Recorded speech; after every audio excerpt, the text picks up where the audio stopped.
Hey everybody. I feel like I've been in a little bit of a plateau recently, so I figured it is a good time to let's watch some of my games, look at my decision making, let's see what I do well, let's see what I don't do well. I'm gonna talk about a bunch of different things and um, let's see if we could all learn from some of the things that I do and see if I can find a few bad habits of mine that I need to fix up. So, overall, I'm gonna go through two games here. Um, the game should be about 3-8 to 4-2. I know there's some really good points in here, but I want to see some major things that I'm doing, see what we can learn from this. So here we go. Let's jump into it. All right. So before we get super into it, one thing I think more people need to do, including myself, is to come into the game with a game plan. So let's kind of go through some of the players on the court and let's see if we can create a game plan. So this guy right here, his name is Mike. I played with him once before. I know he is a very hard hitter. He really loves his forehand. He has massive drives, a good spin on it, and he will run around a backhand sometimes to get that forehand. So I just need to be ready to block and have good hands with him. Just have good anticipation. Let's go to the next guy. This guy, his name is Jared. We'll see him again in the next game, I believe. But I've never played with him. So at this point, I'm going to just skip over him. Because if I don't know how he plays, I'm not going to go in retrospect. This right here, this is my dad, if you don't know. My dad has been playing for as long as I have. We started together. And he you'll see how he plays, but he tends to play a bit slower. Him and I both tend to play a little too passively. I've been trying to make major changes and be a lot more aggressive, um, but I feel like often him and I both kind of play relatively slowly, and we are working on dialing up the aggression a lot. So, my dad and I play very often together. So my main game plan with him is it's usually drive or drip my thirds. If I can get a pop up, I'm gonna crash it. It's the aggression that I'm talking about. And if it's a really good um, return from them, then I'll try to drop and see if we can get to the kitchen line. And so I think the major things that I want to focus on in this game is I want to be aggressive. Don't want to let the ball bounce. If I can go and crash it, I should be crashing it. And then I want to consistently get to the kitchen when we're serving. So those are the main things that I'm going to look for this game. Kind of going back to our game plan, I said I knew that Mike was going to come in and he was going to try to be very aggressive, very big forehand, and have good anticipation. So here, my dad had a very good deep return. You see that Jared is taking his third from behind the baseline. Based off of his uh, position right now, you can tell that he's going to drop it. As my dad is still coming in from the return, it is going to be my responsibility to cover from this side of the court, probably to about here, and then I'll let him grab anything on this other side, so around here. I'll let him get it so I can help him get into the kitchen. So you'll see here that when this drop comes, it's to me, and then, all right, so I'm hitting the ball here. You see how Mike is crashing in here. Let me get rid of these as well.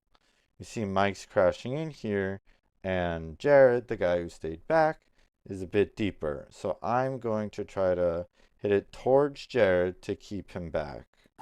Now, Mike did a good job of going and cutting that off. And I did notice him coming. So this is where this anticipation is. So he did a good job of getting a good poach in here. And now I'm waiting and ready for it. And then always expecting the next ball, getting it low when I can. All right. Now it's my dad's turn to serve. So let's see how he does. Nice deep serve here. Aggressive drip, pop up. That's the more aggression that I was talking about. So let's go back and watch that real quick. So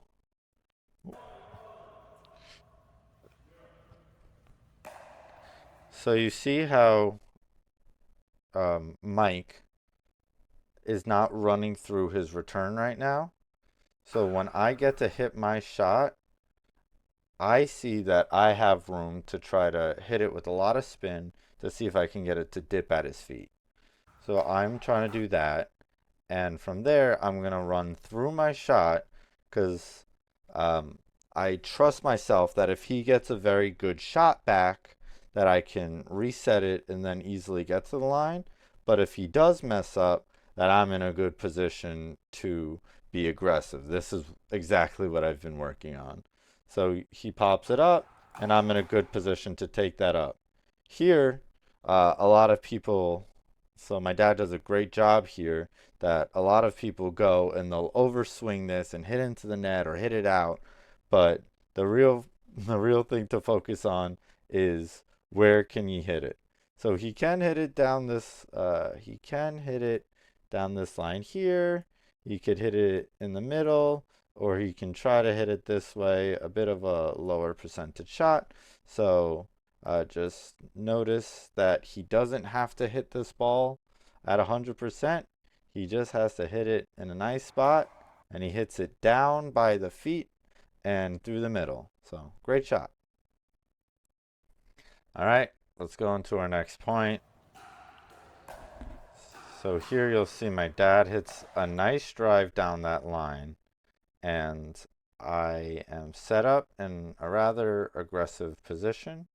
However, I am not ready.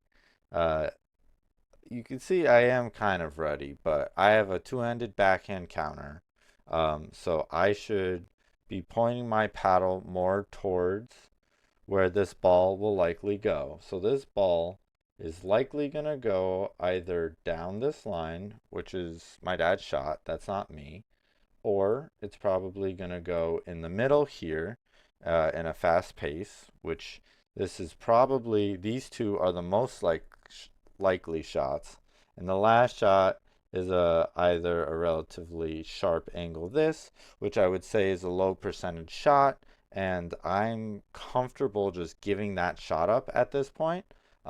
Or if he doesn't hit it hard, it's something that I will be able to go and reset and get to the kitchen nice and easily.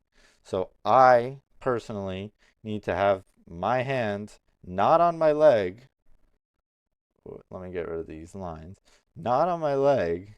They should be on my paddle, ready for this shot right here, and ready for my two-handed counter. And you want to guess what happens? Yep, right there. And instead of being something aggressive that I can hit with it, I end up popping it back up, trying to back up. However, Mike has very strong overhead, very good forehand, and I can't get it back. So that was my mistake of not anticipating, of knowing where the next ball will probably go, which is either down that line, which isn't my shot, or that middle, which I should be ready with my two-handed backhand. All right, next serve. Good serve brought me out wide. You'll see here, I'm about at the line when Jared is making contact with this. So my dad um, should be covering from basically here to here just to help me because it was a good serve and I guess a relatively poor return based off of him being in the court when he's making contact. But you should always anticipate the ball going towards you. I should expect this ball as the returner, um, but just in general, I should be ready for this shot, and it comes to me. So, what I mentioned earlier, with this ball, where can I go? I have down this line, I have the middle, or I have a wide angle. So, let's see where I put this.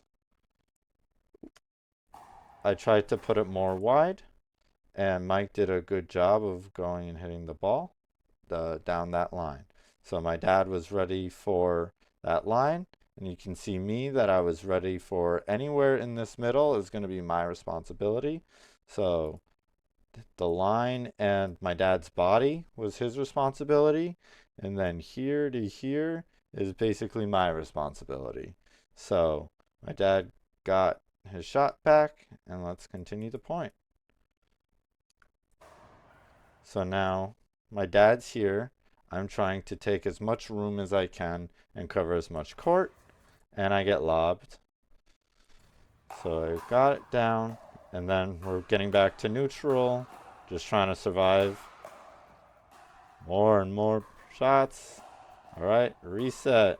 Another reset, pushing in a little bit. We get in. I try to get too big. Luckily, my dad bails me out. Gets it again. Aggressive. Slow it down. And sometimes it's good to be lucky. Just getting another ball back, people are going to make mistakes, and we end up squeaking it out. So there, I would say there were 2 or 3 times that I tried to get a little too big and I went and put my backhand in to try to take it out of the air. That caused us to get in trouble, but eventually we got through it because we made good resets, good shots, and eventually they made a mistake. All right, next point. Good serve. He, I know when Jared is. Oh, I know when Jared is making contact with this ball, he is going to be well within the court here. Um, so I am trying to be as big as I can. I got burned down this line earlier, so I am going to try to cover from like here to here because the guy in front of me can go down this line or middle. But I see my dad isn't at the line yet, so I'm trying to play as big as possible.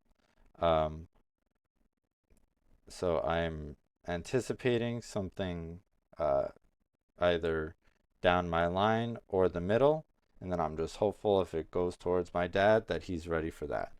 So you'll see here that he hits it at me. I'm ready for the counter, and I get it down at Mike's feet. All right, so the next thing I want to talk to you about is your serve. Having a consistently deep serve is super important and makes the game a lot easier. It makes it that you're more likely to just win points by not doing anything special. Um, so here you'll see that I hit a deep serve, which gets my dad a third before Mike gets to the line. So here you'll see he gets it, and he gets a not super hard return back at him, so he can decide what he wants to do with this. It's either you can go for a fifth shot drive because it's not that hard, or he can do a reset and we get to the kitchen. So he decides to go for a drive, and we end up getting a free point from it. So going into this next point, you'll see here a deep serve. He's making contact with it behind the baseline, and he's not running in with it. So this gives my dad a shot while he's halfway through the court.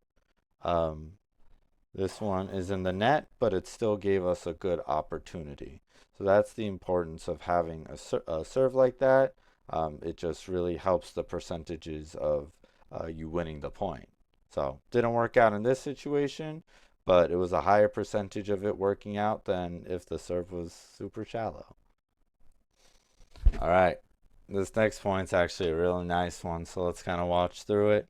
I'm not going to get through everything, but like I said, a really deep serve gets us started here, and I'm about to swing before he gets to the line.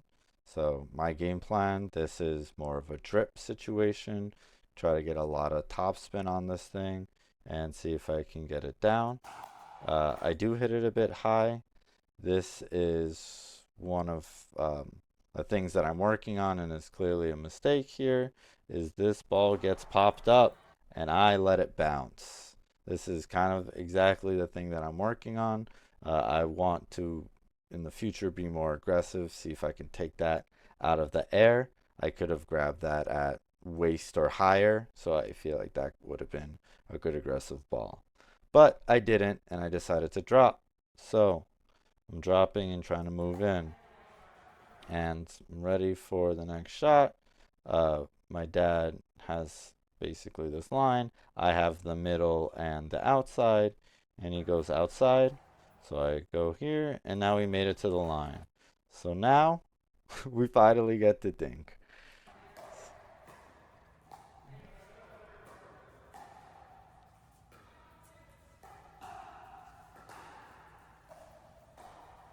All right.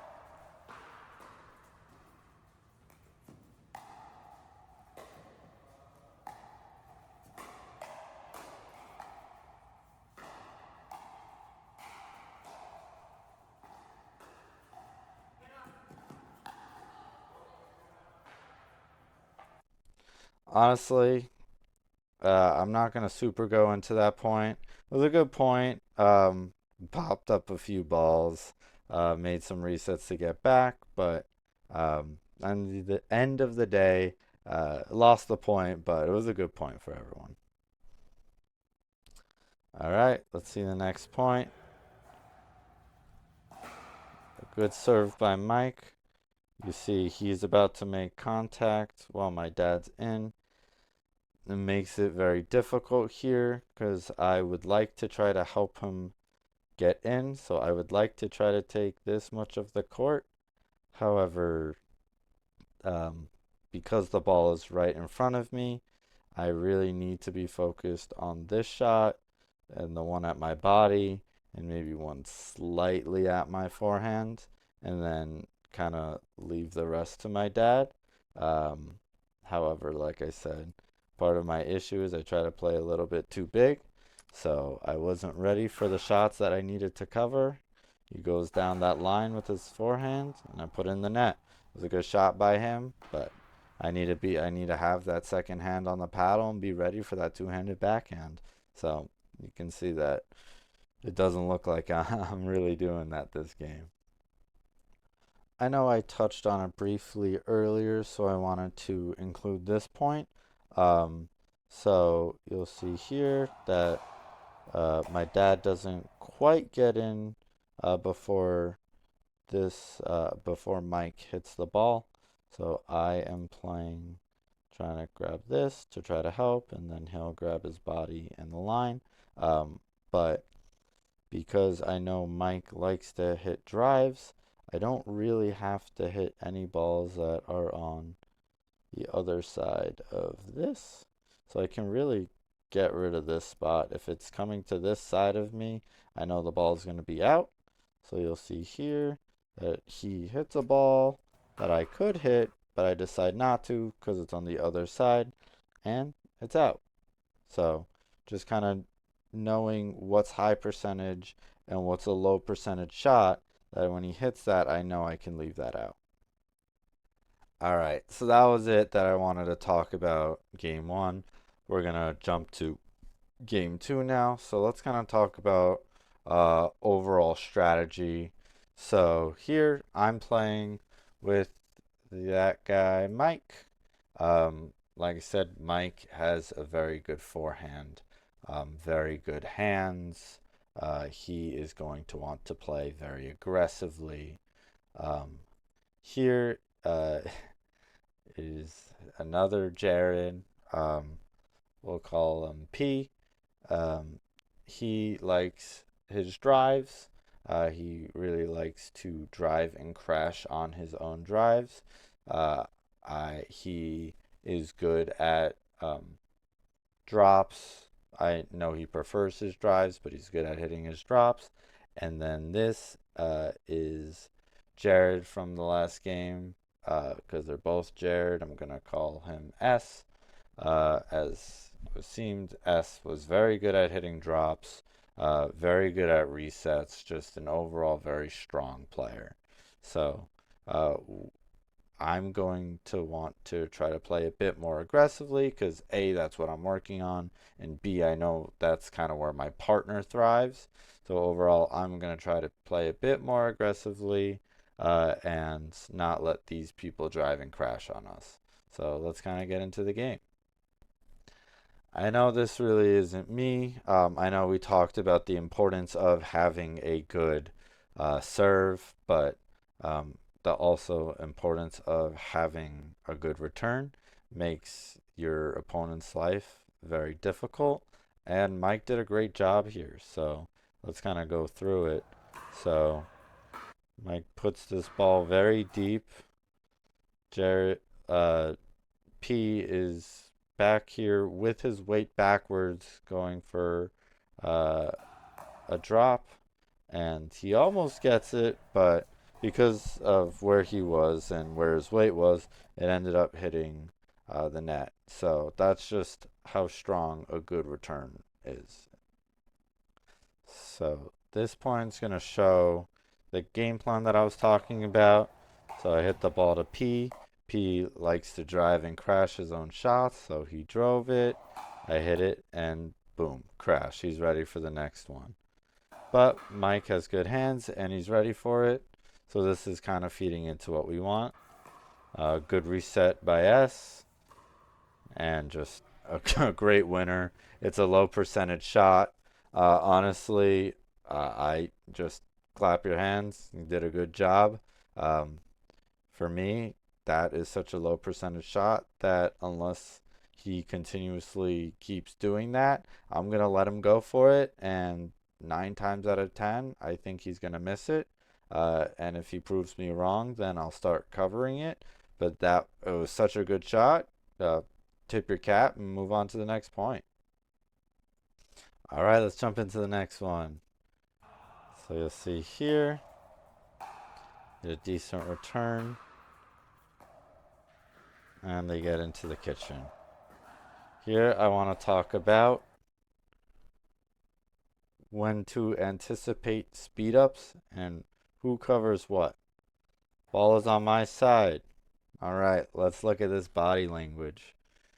You see his paddle right now is pretty far back. It's You'll see it's behind his peripheral vision. So his paddle's not even going to be in his position. And I am ready for a speed up. Um, I know this is kind of low, but at this position, with his weight backwards and taking such a big backspin, I am ready for a speed up. I am covering basically my foot here down this line, and anything else, I'm going to trust that my boy Mike, can't really circle him because P is in the way, but I'm hoping my boy Mike got anything to my right. So anything here is not my ball, and it is what it is. But also, because he is on his back foot and did take a big swing. Anything that's going to be honestly like here or above, I would recommend just leaving and seeing if it's in or not. And you'll see that that is exactly what I do. And nope, he couldn't keep it in. So um, just be ready for that speed up. And if you see a big backswing, you cover it if it's going to hit your body, but feel free to experiment leaving balls. I feel like a lot of people worry about if they leave a ball and it's out. I am a big I really recommend people leave more balls out. There's so many balls that would be out that you will never know unless you start leaving balls to figure it out. So that's a big thing that I think people need to do, and I really recommend doing more in your game. All right, so next point, I'm going to go and take a drive, and then I'm going to try to crash it because I could get it. I've been playing with when to be more aggressive in that transition zone. Um, I was originally just resetting everything and realized that's wrong. So I was trying to do anything like waist up, I would try to be more aggressive on. And now I've been playing with knee or higher to be more aggressive on. So this one was about my knees, and I know Mike has very good hands, and that's his strength. So I decided that I was going to try to be more aggressive on this. It looks like S did a good job of getting it down and not popping it up. And then Mike gets it to the kitchen, and now we're dinking. He feels like he can grab it down that line, and he's really close, just out, but I like the pole. It's a good shot, and didn't work out this time, but it makes P think about guarding that line a little bit tighter next time. So I think it's still a good pull. All right, jumping into the next point. Not a good return. He gets an easy drop here from within the court, so that's something that I need to work on. You can see a lot of my returns are a bit high and not consistently deep. Sometimes they're deep, sometimes mid-court, and I feel like I often start on the back foot, so that's something that I need to work on. So you see here that P gets an easy drop in, and Mike does a good job of making him work for getting in. But here I get an opportunity. Like I said, I've been working on trying to keep people back. The hardest shot in the game is the reset from a hard ball, in my opinion. So I want to make people hit that reset, and if they can't, they'll either pop it up for me for a winner, or they'll hit it out. So here, I'm trying to be very aggressive on it, and I go, put it in the middle, and neither of them can get it. And you'll see here, I again make the same mistake, and I hit the ball too far to the middle, and you can see here that S plays big and helps P get into the line easier. So this is starting to become a bit of a pattern for me of not really placing my thirds well compared to just hitting it over the net, and that's something that I need to work on to be able to get to the next level. You'll see here, we get to the kitchen, and ball's pretty high, so I'm ready for a firefight. I'm gonna try to grab anything to Mike's left and just play as big as I can. And I get a good counter down and end up winning the point. Like I said, that was kind of our team's game plan, and we're doing a good job of sticking to it. All right. Again, our game plan was to mostly play more aggressive. So you'll see here that I try to hit a drop, I crash, and it was honestly about belly button height for me, so I wanted to do something more aggressive to it. It looks like this ball was out. We played it, so it was in. However, here you can see how low my paddle is. So as I am going in the transition zone, it's basically how high I want to put my paddle in. So if I'm at the baseline, I want my ready position to be really low. Anything above my paddle is going to be out. So here, my paddle is relatively low. It's around my kneecaps. Anything above my kneecaps hit hard. I'm just going to let out. Here, let it, and goes out. Free point. Here's kind of the downside of having a big serve. I've been working on trying to get my serve deep consistently, and throughout the night, I haven't really always showed them. There haven't been that many, maybe one or two. But here you'll see that sometimes when you go for a big serve, you'll end up hitting it out, and that's kind of I would rather hit, let's say, 10% of my serves out and 90% of my serves deep. That is something that I am willing to do. That's a trade off that I'm willing to make to get consistently deep returns and try to get easier points. So um, that's something that I do, and I would recommend to a majority of players, but everyone makes their own decisions at the end of the day. Um, and just wanted to include this point to show that uh, it's not all going to be sunshine and rainbows going for deep serves. Sometimes you're going to hit your serve a little too deep, or you want to hit the ball really hard, so you accidentally hit it into the net and you're going to just miss a serve. And sometimes it just comes with the territory. So I just wanted to put this in there because it's important to show that aspect of having a big serve can also hurt you at times. Another thing that I wanted to talk about is the importance of deciding where or to who you're going to hit your third shot towards. So I'm going to say 80 or 90% of the time, you're going to want to hit the ball at the person who is returning, um, who's hitting the return. So in this case, it would be S. And that's because they're still moving. They're not going to be as comfortable as whoever's already up at the line. So if you're making them hit a drive, a drop, a drip, um, it's going to be harder for them because they're either going to be set for less time or they're maybe even still moving in. So you'll see here that I get a third here. He's still moving in. I'm going to try to hit the ball to S. So I hit it. He hits it up. Probably out, but my teammate's not sure, so he hits it anyway.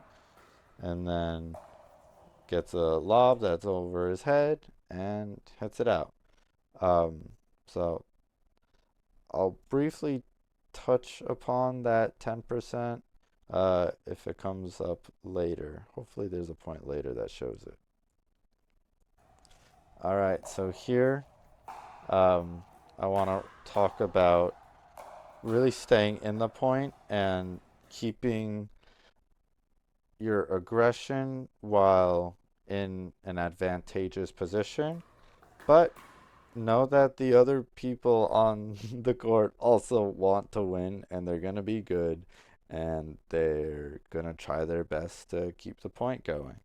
So here I have a good ball that you can see that S takes on his back foot with two hands, gets up for another ball.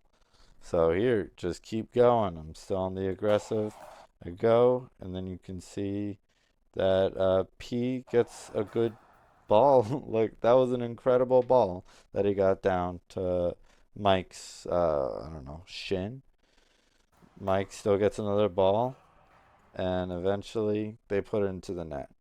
So just know that your opponents are also gonna start getting balls back, and instead of going crazy because it took you 3 or 5 or 7 times to put the ball away, instead of doing that and then hitting the ball at 100%, keep hitting those high percentage shots and being as aggressive as you can without hitting the ball out.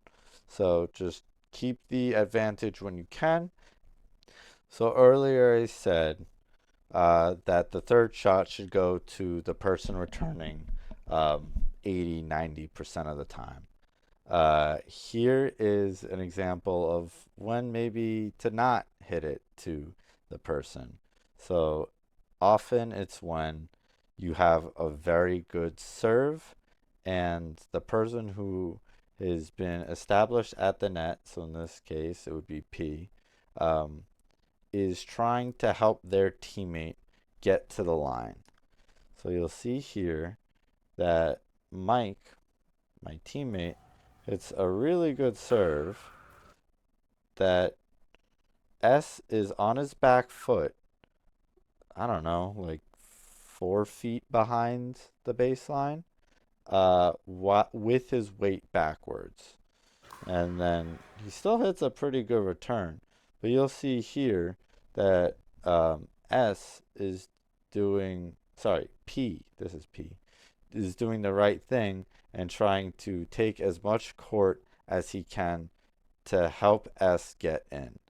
However, this leaves this line open, and you'll see here that Mike does a great job of keeping him honest and hitting that ball down the line for a clean winner.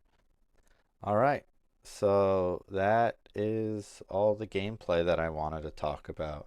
So I kind of wanted to do an overall summary of what I think you guys can get out of this. So the first thing I think you should do before every game is come up with a game plan based off of the people that you're playing with. If you know the people that you're playing against or you're playing with, think about their strengths, think about their weakness. You want to obviously play your strengths and play uh, towards your opponent's weaknesses. So if you have someone with good hands, you may want to play more chaotic in hands battles and more speed ups. Or if you're playing someone who really is good at dinking and pulling people wide and making errors, you might want to play slow and then do more drops, get to the line, and let your teammate really excel. So that would be the first thing. The next thing is having a big serve. It doesn't have to be super powerful, but getting it deep, and I would say the depth is the most important, and then probably spin. So that way, it really puts you in an advantageous position and a way to get points more easily. Next thing to work on is big returns. A lot of people are going to hit poor thirds if your return is keeping them behind the baseline. Especially if you get power on it, they're going to be on their back foot, either trying to drop, which will often go into the net or a pop up, or they'll drive, which will either be into the net or out. Next, we also talked about who you should hit your third shot to. Like I said, 80-90% of the time, you're going to want to hit that shot to the person who returned the ball, who is still running in. But that 10% of the time, 10-20% of the time, if their teammate is trying to help them in, you need to keep them honest and try to go down that line. And then lastly, just trying to be as aggressive as possible when you're the returning team and you're at the line and they aren't quite at the line yet. You are in an advantageous position. You want to keep that for as long as you can. So making someone hit that reset or making them hit 2 or 3 drops before they get in is something that's really important. Um, So based off of this gameplay, some of the things that I felt like I still need to work on to really get me to that next level is I need to work on my returns. I felt like I didn't show every single point here, but a lot of my turns were maybe halfway into the net compared to the back third or back fourth of the net, which was often getting a big drive from my opponents or an easy drop for my opponents, which was leading to longer points than necessary. So that's one thing that I need to work on. Another thing that I work on that I didn't even realize I was doing was how often I was not having my second hand on my paddle. So I was not ready for my two-handed backhand counter. So that is one thing that I am going to need to work on. And then the last thing is talked about coming up with a game plan is really sticking to that game plan. So thank you for watching. Um, Please let me know what you liked, what you didn't like, and how I can obviously improve. If you would like your videos to be highlighted, um, leave a comment or send me a message, and we could talk about what video you would like to review and see what I think of your game and the easiest way for you to improve and get to that next level. So feel free to reach out, and thanks for watching. Bye.